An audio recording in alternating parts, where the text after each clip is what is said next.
유류분 제도의 위헌 판결.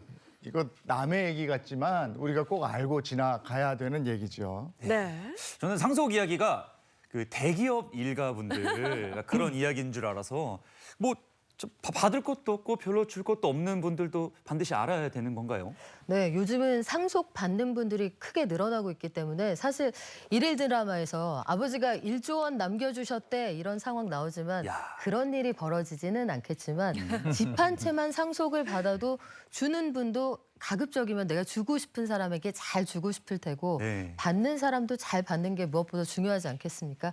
아는 게 힘이어서 오늘 여러 가지 알려드리고 가겠습니다. 네. 자, 상속제도가 47년 만에 바뀌게 됐습니다. 우선 뭐 형제 자매에게 주던 유류분은 당장 효력이 사라지게 되는 거고요. 배우자나 부모 자식 간의 유류분 관련 법은 내년 이제 연말까지 만들도록 했다고요. 네, 그렇습니다. 어렸을 때 아이를 유기하고 제대로 보살피지 않은 부모가 뭐 예컨대 우리가 구하라법 이런 것들을 생각해 보시면 될 텐데요.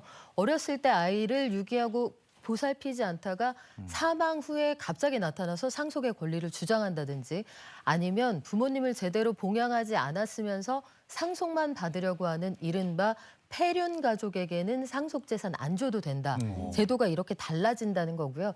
친족도 마찬가지입니다. 형제자매 예전에는 뭐 한 집에 다 같이 살았지만 이제는 얼굴 보기도 어려운데 거기까지 챙기는 건 좀 사회 상규에 맞지 않는다. 이렇게 결론을 낸 겁니다. 아, 부모님의 의지가 가장 중요한 거네요. 네. 나 실체 괴로움 다 잊으시고 아버지 사랑합니다. 평소에 하셔야 돼요, 평소에. 아유, 지금 알았네요. 그러면 이 상속 제도가 바뀜으로 해서 앞으로 상속세 부분에 대한 변화도 있을 거라는 거죠? 그렇습니다. 여러 가지 상속제도 관련해서 시대상이 변했다는 거 그리고 한 집에 대가족이 모여 사는 이런 모습 요즘에는 좀 찾아보기가 어렵죠. 네. 핵가족화되고 있는 이런 시대상도 반영이 좀 될 것 같고요.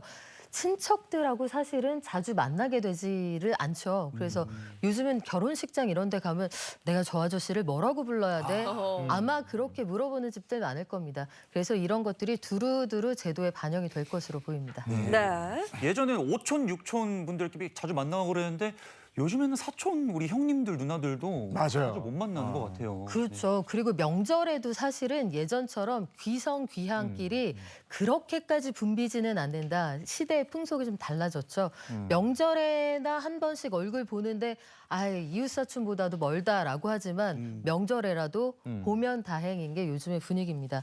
그래서 여러 가지 보면 사회 분위기에 맞지 않는 유류분 상속제도 이런 것들 좀 판단을 달리해야 한다 이런 생각들이 반영이 된 거고요.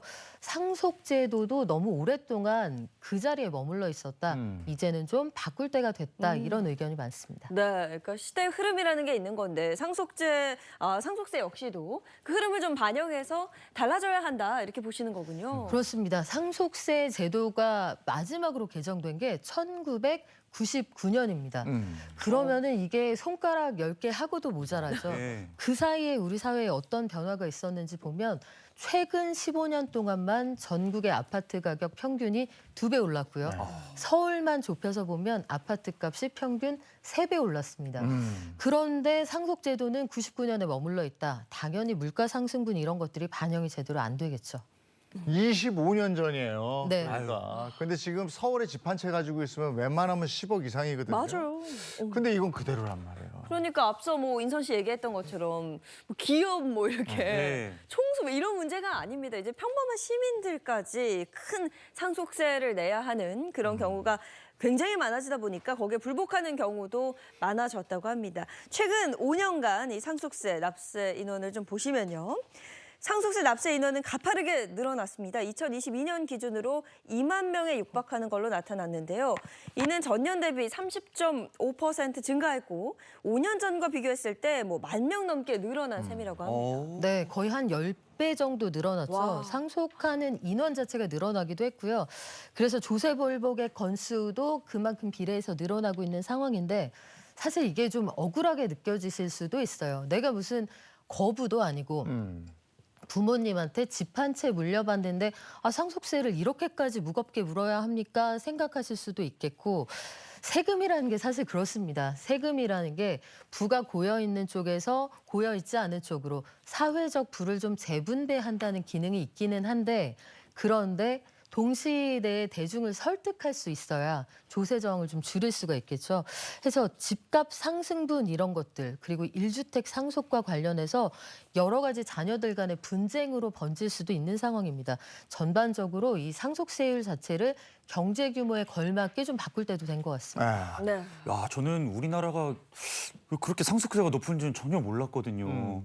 근데 재벌가분들 이렇게 상속하실 때 보면은 막 세금이 몇백억씩 이렇게 되시고 그리고 경영권도 막 넘어간다 이렇게 하니까 그런 뉴스를 접하면서 이게 남의 나라 얘기 같다 이렇게 생각을 했는데 약간 저도 약간 내 미래에 그럴 수 있을 것 같고 약간 신기하네요. 네. 아니 실제로 우리나라 상속세가 세계 최고 수준이고요. 이 상속세 개편에 대한 얘기는 꾸준히 제기가 되었는데 이번에 상속제도가 일부 위헌 판결이 나면서 속도를 좀 내지 않을까 이런 판단도 좀 해보고요. 네, 그럼 상속세 관련해서 좀 더 자세히 알아보는 시간 갖도록 하겠습니다. OX 퀴즈로 오늘은 준비했습니다. OX 퀴즈. 정답률이 반반이네요. 너무 좋습니다. 네, 확률은 반반입니다. 한번 도전해 보시죠. 네. 예. 못 먹어도 봅니다. 자, 일단 가보겠습니다. 상속세에 대한 진실 혹은 거짓 문제 주세요. 자, 상속세 받는 사람 기준이다. 가 첫 번째 문제입니다. 그러니까 상속을 받는 사람이 얼마를 받느냐에 따라서 세금을 매긴다. 뭐 이런 이야기잖아요. 그렇죠. 만약에 아버지가 재산을 30억 원을 물려주셨다. 일단 부러운데 이거 아들이 셋이라고 치면 한 사람이 10억 원씩 상속을 받게 되는 거잖아요. 그러면 이때 내가 10억 받았으니까 나는 10억에 대해서만 세금 내면 되는 걸까? 여기에 대한 문제입니다. 또 똑같은 거 아닌가요? 받는 사람, 주는 사람 다 30억씩이면. 저는 그러니까. 바로 갑니다. 그래요? X? 이거 아닙니다. 그래요? 예. 저는 O 같은데. 예. 받는 게 왜냐면 내가 10억을 받는 거잖아요. 아니, 근데 솔직히 이랬으면 좋겠어. 그러니까 만약에 30억을 받았어. 네. 근데 자식이 셋 있어요. 10억씩 받았으면 10억씩에 대한 가액만큼 세금을 내게 했으면 좋겠어. 근데 이거 아니에요? 근데 30억에 대해서 때려요. 때린다 그러니까 좀 30억에 대해서 내라 그래요. 네. 그러니까 이게 더 많아지는 거지. 지금 너무 이렇게 확실하게 말씀하시니까 저는 그렇게 갑니다. X로 이렇게 바꿔야 될 것 같은데. 의견이 좀 나뉘죠. 네. 자, 정답은 X입니다. 예. 역시 우리 선배님의 연륜이 여기서 드러나시네요. 이게 왜 X냐면 우리나라 상속제도라는 건 이 상속세 자체를 하나의 유산세, 재산세로 봅니다. 그러니까 주는 사람 입장에서 본다는 거니까 30억을 셋에게 각각 10억 원씩 나눠준다고 해도 일단 나가는 돈이 30억 원 아니냐. 30억 원에 맞춰서 세금을 내라. 이게 우리나라의 제도인 거죠. 예. 그러니까 구간이 있더라고. 구간. 그렇습니다. 세율의 구간이 있는데요. 네. 표를 보면서 한번 먼저 말씀을 드리면 네. 1억 원 이하의 상속을 받았다. 그러면 세율이 10%. 오. 그런데 30억을 초과한다. 그러면 세율이 50%까지 올라가죠. 그리고 여기에서 이 30억 원이 들어가 있는 10억 원에서 30억 원 30억 원. 구간은 40%의 세율이 적용이 됩니다. 그러면 30억에 40%, 3, 40이 하면 12억 원이 되잖아요. 네. 근데 여기서 그래도 우리가 같이 보낸 세월이 얼만데 1억 6천만 원은 빼줍니다. 이 공제하는 제도가 있는데요. 그거 빼고 봐도 총 세금이 무려 10억 4천만 원 이렇게 되는 거죠. 근데 지금은 이게- 이제 30억으로 계산한 거잖아요. 근데 이게 어떻게 보면 강남의 집 한 채예요. 와. 강남의 집 한 채가 지금 30억만 하나? 맞아요. 거의 막 50억 가까이 갔죠. 한남동의 어떤 집은 뭐 연예인이 팔았다는 그 집은 100 얼마에 100억. 팔았다는 맞아요. 거 아니에요. 70억 이상이죠. 예. 그러면 또 궁금한 게 네. 받는 사람 입장에서 계산을 했을 때는 분명히 다른 거잖아요. 10억씩 받았으니까. 그렇습니다. 받는 사람 입장에서 계산을 한번 해볼까요? 세율을 보면 세율 구간이 이번에는 10억 원에서 30억 원 사이가 아니라 5억 원에서 10억 원 구간으로 들어가게 되죠. 이렇게 되면 세율이 30%로 낮아집니다. 그렇죠. 30%로 낮아지면 10억에 30% 3억 원씩 내야 하느냐. 여기서도 일부를 빼드리니까 6천만 원 제외하면 2억 4천만 원씩 내게 되죠. 예. 아들이 셋이니까 2억 4천씩 세 사람이면 7억 2천만 원. 예. 아까 계산했던 게 10억 4천, 오. 이번은 7억 2천. 예. 이게 바로 그 유명한 세율 구간의 마법입니다. 예. 오, 그러니까 요렇게 좀 갔으면 좋겠다는 거예요. 세금이 훨씬 싸네요. 그렇죠. 신기하. 이게 이렇게 받는 사람 입장에서 계산하면 덜 내도 되는 세금인데 그 주는 사람, 즉 뭐 상속인의 기준에서는 네. 이게 계산하니까 너무 많이 나오는데요. 아니 이게 세금을 내는 입장에서는 진짜 불리하다 싶은 게 내가 받은 건 분명 10억이거든요. 근데 그 30억에 준하는 세금을 내야 한다. 아, 이거 좀 안 좋은데요. 그렇죠. 그래서 최근에는 이게 좀 불합리하다. 네. 실제로 받은 돈에 대해서 각자 세금을 내게 하는 일종의 유산 취득세 형태로 바꾸는 게 바람직하다. 이런 의견들이 있는데 요건 국회를 들렀다 와야 하니까 좀 네. 기다려 봐야겠습니다. 근데 이제 주는 사람 기준이니까 30억만큼을 10억씩 받은 형제들이 나눠서 내는데 네. 이게 이제 공동 부가해서 그 중에 한 사람이 내면 돼요. 그러니까 이게 누가 안 낸다고 그래 버리잖아요. 네. 그럼 두 사람이 내야 되는 거고 둘 다 안 낸다 그러면 내가 내야 돼. 아니면은 국세 체납자가 돼 버려요. 선배님이 예습을 정말 열심히 해오신 것 같은데 맞습니다. 그래서 여기 질문을 제가 하나 내고 싶은데요. 네. 상속세 공동 납세 의무 요거 문제로 준비했습니다. 아, 네. 그렇군요. 다음 문제 보여주세요. 자, 상속세에는 공동납세 의무가 있다. 그러니까 말 그대로 이걸 같이 낸다. 뭐 이런 얘기가 될 텐데요. 네, 제가 낼 상속분에 대한 세금만 내면 되는 거 아닐까요? 저는 제 할 일을 다 했으니까.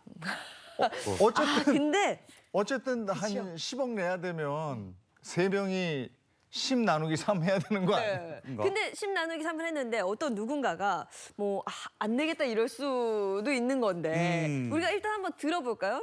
뭐 일단은 10 나누기 3 하고 4 하고. 좀 네. 더 돈 있는 형이 4 내고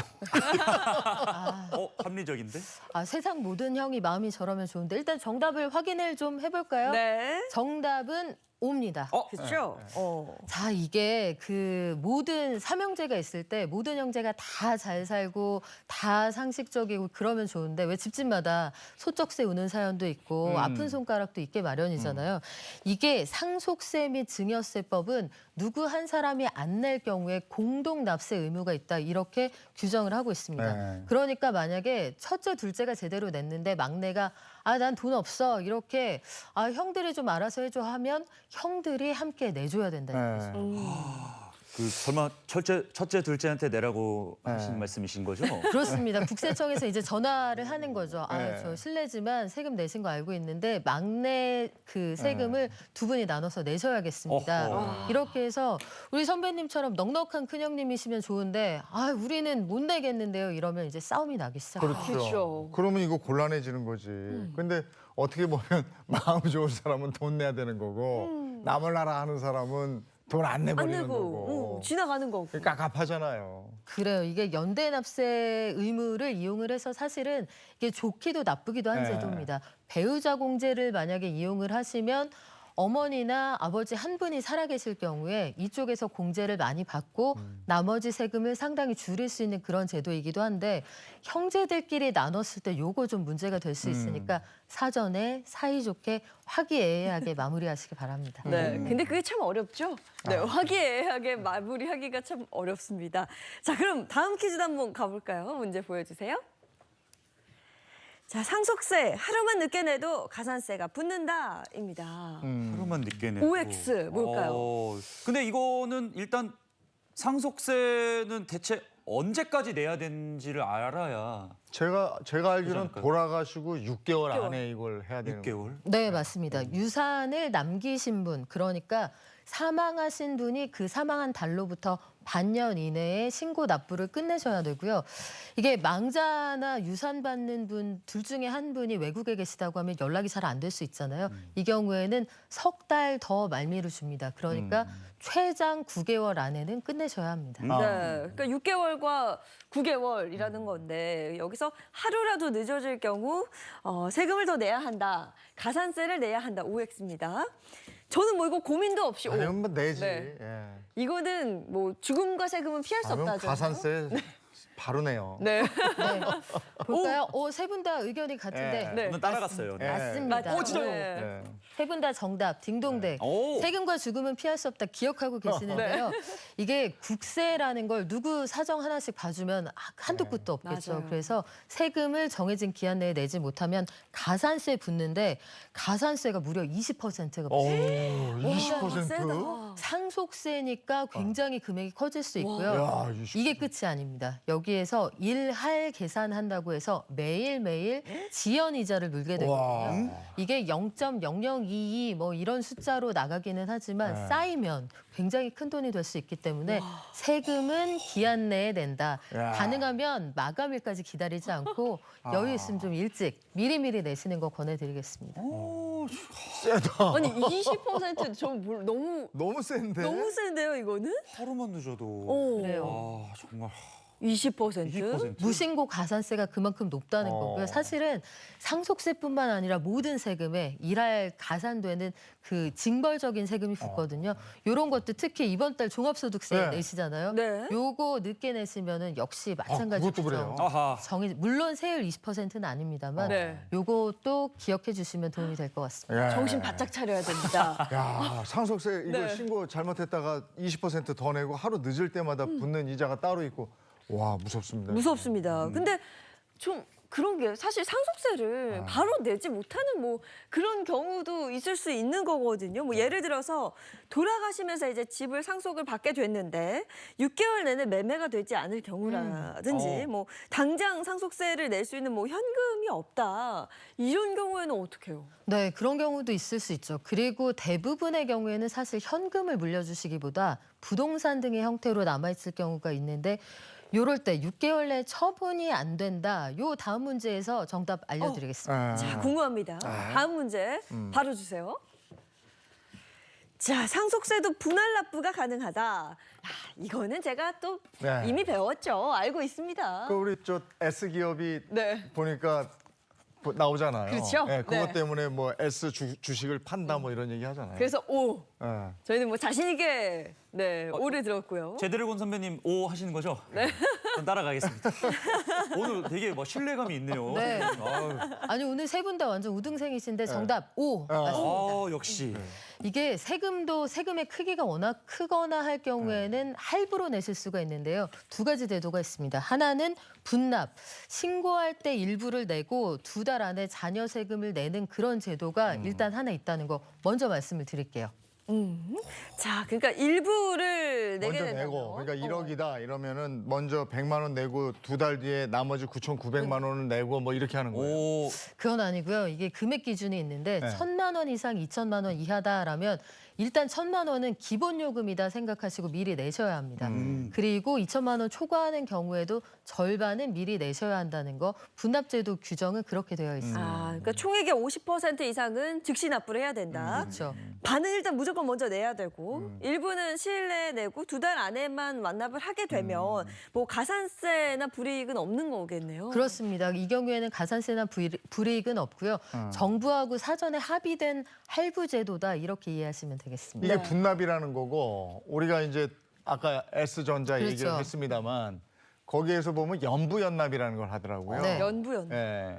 거기 해 연자가 들어가잖아요. 네. 그거는 길게 나눠서 낸다 이렇게 이해하시면 되겠는데 요거는 그 전체 상속세를 10년에 걸쳐서 내는 그런 제도입니다. 전체 11분의 1을 신고할 때 먼저 내시고 나머지를 10년 동안 나눠서 갚는 제도인데 말씀하신 것처럼 대기업들은 상속세가 뭐 어마어마하게 크니까요. 그 S그룹의 경우에도 지금 5년짜리 연부 연납을 하고 있거든요. 네. 그쪽은 뭐 상속세가 12조 원, 13조 원 이렇게 그래요. 이야기를 부담이 하니까 들어. 이야. 이런 경우에 해당이 된다고 보시면 되겠습니다. 오. 네. 10년 동안 나눠내면은 제일 좋은 방법 아니에요? 그렇기는 한데 세상에 공짜가 없죠. 아, 그러면 이자 있겠지. 그렇지. 기한 내에 내신 분하고 차별이 되니까 네. 이자 내라 요 부분이 있고요. 다른 한 가지는 아주 든든한 담보를 제시하셔야 한다는 점도 아하. 기억해 주시면 네. 좋겠습니다. 아니 그런데 담보까지 내야 되는구나. 담보도 있고. 그렇죠. 근데 재벌가의 경우에는 뭐 주식을 넘겼다, 뭐 채권으로 냈다 이렇게도 표현을 하던데요. 이게 현금이 아니더라도 가능한 건가 봐요? 네, 이게 이른바 물납제도라는 겁니다. 현금만 가지고는 다 낼 수 없을 때 물건 혹은 채권, 그림 이런 것들을 받아주는 제도인데요. 앞서 언급했던 그 S그룹의 경우에도 이 물납제도에 따라서 미술품 같은 것들을 상당히 그 상속세 재원으로 활용하기도 했는데 부동산이나 유가증권이 상속받은 재산의 전체 절반 이상이거나 아니면 내야 하는 세금이 2천만 원 이상일 때 이 제도가 해당이 됩니다. 네. 자, 그럼 다음 퀴즈 또 이어서 가보도록 하겠습니다. 다음 퀴즈 보여주세요. 자, 다음 퀴즈. 상속세를 줄이기 위해 사전 증여가 도움이 된다입니다.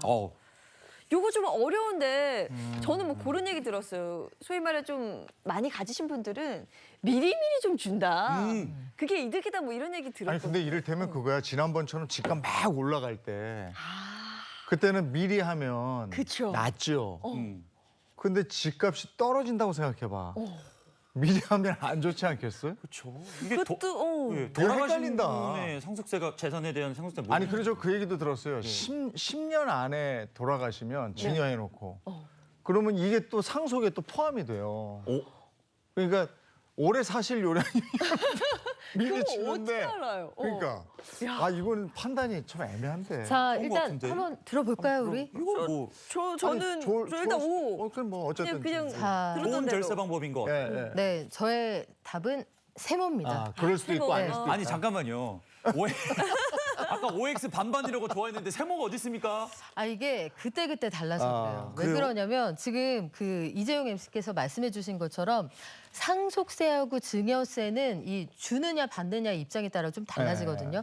상속세는 말 그대로 주는 사람 재산 전체에 대해서 고세율로 매기기 때문에 여기 공제해 주는 것도 많습니다. 반면에 증여는 받는 사람 입장에서 생각하는데 세율은 낮은데 공제가 적어요. 그래서 10년간 성인 자녀에게 세금 없이 5천까지만 넘겨줄 수가 있는 거라서 네. 요 제도 중에 어떤 게 유리할 거냐 요건 정말 그때그때 다릅니다. 그러니까 그 플랜을 세워서 미성년자 2천만 원, 네. 네. 20세 이상 5천만 원, 그것도 10년, 그렇죠?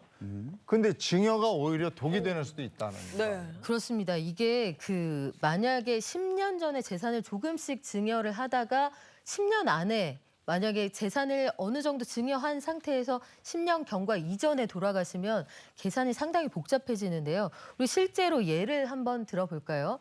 만약에 그 10억 원을 사전에 2명의 자녀에게 각각 5억 원씩 넘겨주었다. 네. 그러면 각각 5천만 원씩은 공제가 된다고 말씀을 드렸고 그럼 9억 원에 대해서 세금을 내게 되죠. 네. 각각 8천만 원씩 모두 총액은 1억 6천만 원 이렇게 됩니다.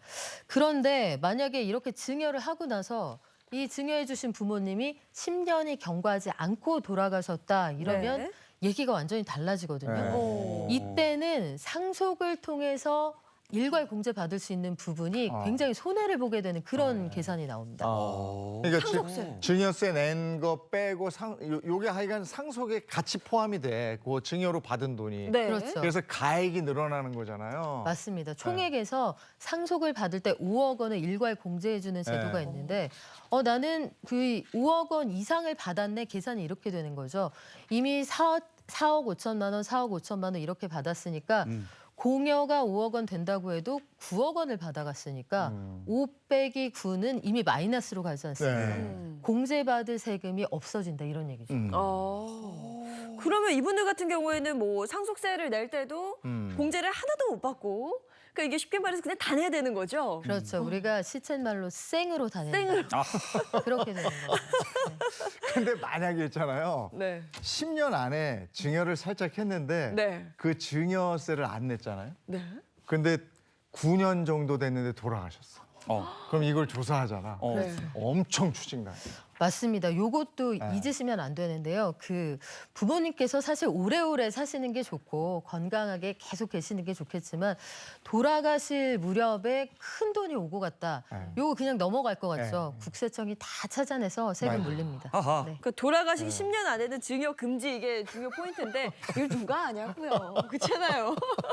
야, 이거 진짜 어렵습니다. 그래서 증여받으면 무조건 아버지 오래 사십시오. 오래 사세요. 어머니 오래 사십시오.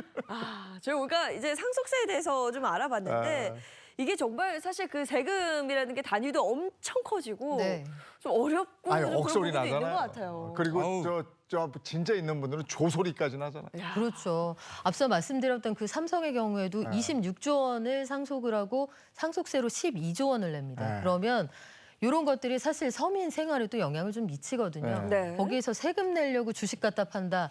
내가 가지고 있는 S전자 주식 가격이 떨어진다는 얘기가 됩니다. 네. 그리고 또 세금 내려고 그 물려주신 집을 팔아야 되는 맞아요. 그 아픈 마음은 맞아요. 그죠? 배우자가 사망했을 때 이 상속세 내려고 평생 동안 같이 살았던 집에서 팔고 이사하셔야 되는 그러니까요. 경우들이 있거든요. 네. 그래서 이런 경우에는 자녀들이 받을 때까지 경제력 있는 자녀에게 넘어갈 때까지 상속을 좀 유예하거나 1주택의 경우에는 세율을 좀 조정하는 방안도 우리가 고려해 볼 필요가 예. 있습니다. 네.